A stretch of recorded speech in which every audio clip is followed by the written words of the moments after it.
भाई अभी हम उठ चुके हैं और 4:30 बजे उठे थे। और अभी बेसिकली हमने कुछ नहीं करा, फ्रेश हुए, गर्म पानी वगैरह पिया, थोड़ा सा मेडिटेट और एफर्मेशंस और विजुअलाइजेशन करके हम निकलेंगे अपनी ग्राउंड ट्रेनिंग में। और आज बेसिकली हमारा जो वर्कआउट है बेसिकली ग्राउंड ट्रेनिंग होगी और जिसमें मेनली स्पीड और स्प्रिंटिंग वर्क होगा। सो स्टार्ट करते हैं।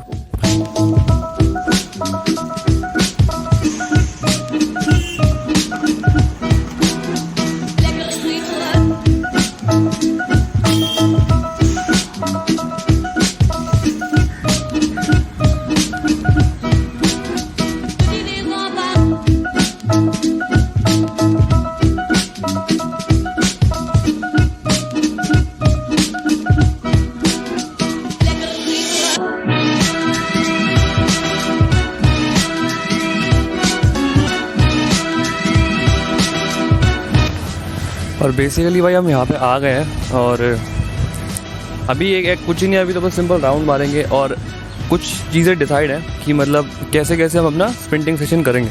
स्प्रिंटिंग नहीं, एक स्पीड सेशन होगा बेसिकली। और पता है यार, एक चीज़ ये होती है इंपॉर्टेंट कि अब कुछ लोग पता है स्पीड को समझते हैं कि बस भागो भागो भागो भागो, मतलब बस दौड़ लगानी और कुछ नहीं। स्पीड का मतलब ये नहीं होता, मतलब स्पीड में बहुत सारी चीज़ें होती हैं। तो अभी यार ये सीन है कि अभी मैं सिर्फ यहाँ पे आया हूँ, तो मैं थोड़ा सा आप लोगों से बात कर रहा था। तो अभी एक राउंड मार के फिर हम ट्रेनिंग स्टार्ट करते हैं। तो चलो चलते हैं, ऐसे नहीं करेंगे, ऐसे बोर हो गए, तो चलो चलते हैं।